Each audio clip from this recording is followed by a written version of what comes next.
All right, everybody. It's November 9th, 2017. Sorry again for the delay with making videos every week. Lots going on since I posted last and uploaded. I got a couple that I'm going to try to get up either by today or tomorrow. This one, it's going to be entitled 10 Ways to Be a Man, or How to Be a Man. And it's in no order, honestly. But the reality is, I think a lot of people struggle with these basic concepts of how to be a man or what it means to be a man.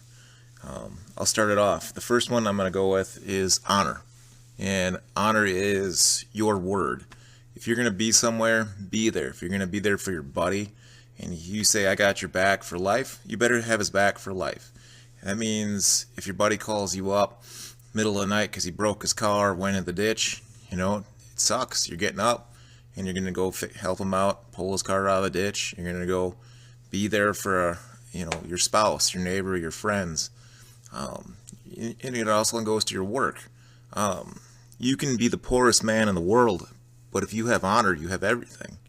Honor is taught in the military. I mean, there's a reason a lot of vets stick together, and they look for that in other people.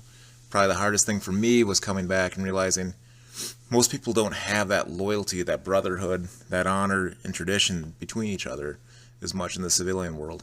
So to me, honor is probably the number one thing. If you don't have that, you don't have anything. Number two is going to be a work ethic. It kind of correlates with honor, but a work ethic means this. You're paid money for your service, for your time. That means you show up on time. Of course, things happen. You get in a little accident or you get delayed, but you're there on time. You're there, you're willing to work. You're there to be able to put in the hours that you needed. And then, you know what? You're positive and you're willing to do. You don't say, I can't, I won't, and I'm not going to. It's not my job. Everything there is an opportunity to expand or even get further in life. People who sit there and ask, oh, well, it's not my job, not my problem. Well, they annoy me. And getting along with coworkers is another thing too. So if your ethic is to be there and go to work and work along with everybody, then great. Too many people don't have a great work ethic where they don't, I don't know how to put it. Too many kids today are getting fired because they don't even show up to work. They can't even fill out an application, and the hardest part is getting people to even show up on the first week. Number three is change a tire.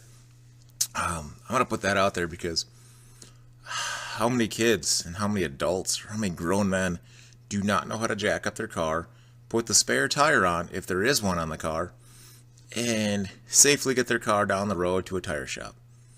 It's growing less and less. There's not too many people left in this world. So with that, you should. Both my kids will, before they can drive, will be able to change a tire and at least do proper basic maintenance, because you can't count on them. And I got a daughter, and she's almost 16, and there's no way that I'm going to have her count on someone else, especially if she's in high school, to be able to do it. She can do it and handle it herself. Number four is clear a gun or make it safe. So some people say you have to be manly to own a gun. True, I think it's a manly thing to be able to defend your family and own a gun. I'm not going to put it out there and say you have to own a gun, but I'm saying you have to, one, know how a gun works, how to be safe with one, and if presented to you, how to clear it and make it safe so that you're not panicking and you don't fear a gun irrationally. I think too many people today don't understand guns, don't understand it, and that's why they jump on this bandwagon of the leftist idea of trying to ban everything they just don't get. But it's good for your family to be able to know how to do these things. And another one, number five, is how to start a fire. And I don't care which way you start it, blowtorch, flamethrower, or whatever, but you should understand the basic ideas behind starting a fire, like your tinder, small pieces, big pieces, and so on. You should be able to do that to be a man. Why? Because it's a primitive thing, and it's a lost art. And honestly, it's something that could keep you warm at night, and it's something that if you needed as a survival thing that you could actually do. You should have tools and the ability to have that on your hand, having different types of fire starting materials and whatnot. It ties into prepping as well. And then number 6 is basic maintenance and knowledge.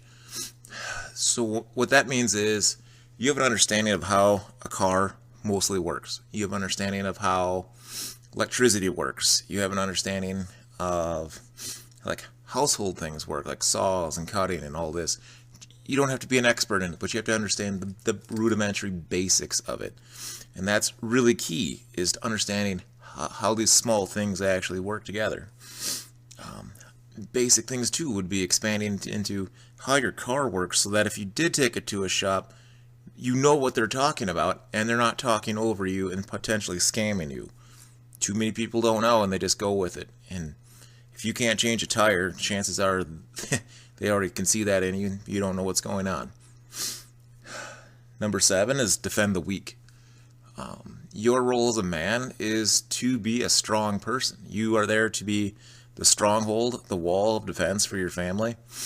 And you should be there to defend your family, neighbors, friends, people that potentially are getting picked on. Like, the concept of bullying to me isn't just a name calling thing.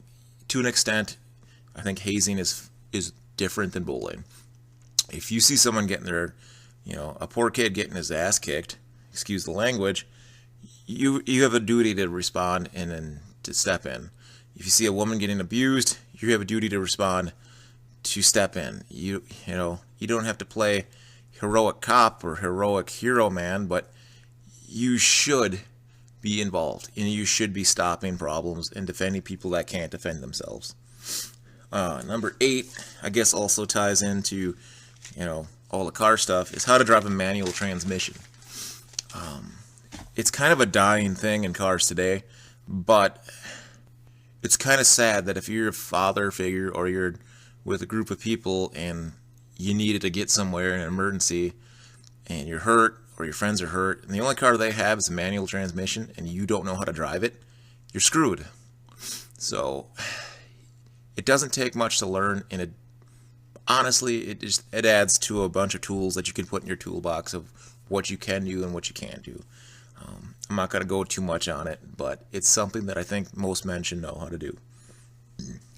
Number 9 is be a leader, and with that, it's know when to lead and know when to follow. So you obviously can't have everybody leading, because too many chiefs don't get a project done. But when it's your time to lead, lead. When it's your time to follow, follow. So if you are asked to do something in your church, to lead for something, lead. Take that responsibility and run with it.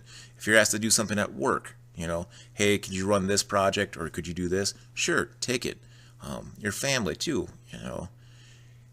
make sure that you're a good leader. Make sure that you're, the balance between micromanaging and basically abandonship. So, that to me is one of the concepts that I think most people should know.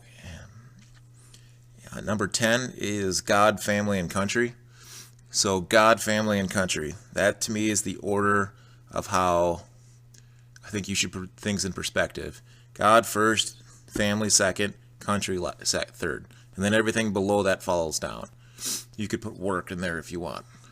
If you have those things in order, you tend to be pretty balanced and focus driven. If you don't have it out of order, especially if you're putting your family last, your family's going to suffer. If you don't even consider your country, then what do you care of who gets elected? What do you care if what laws are here? And if you don't believe in God, hey, you know what? I'm friends with people who don't believe in God too, but in that concept, I think people should have a, what would you call it? Instead of God, I guess, have a moral belief in something for that you believe in the good of something, whether it's yourself, which I think is kind of silly, but having the good ethics, I guess, would be part of it. But I'm not going to preach down your throat on, being a Christian or not. It's just my belief is Christianity.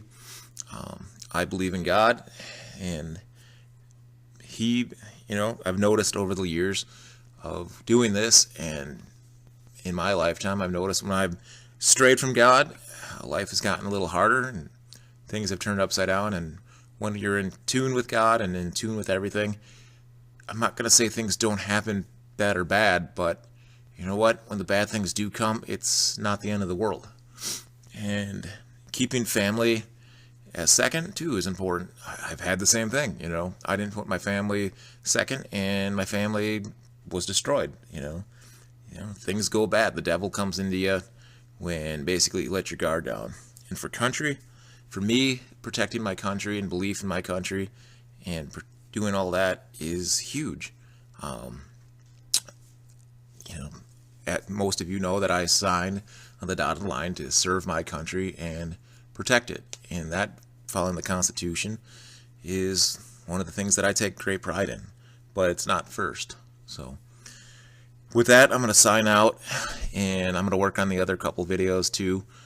I kind of want to do an update of the last 2 weeks. I know it's probably been out and overdone, but stay tuned, and thank you for being part of this YouTube channel, and for try to get friends that want to come out for concealed carry for Raven Tactical. Stay alert, stay alive, and take care, everyone. Thank you.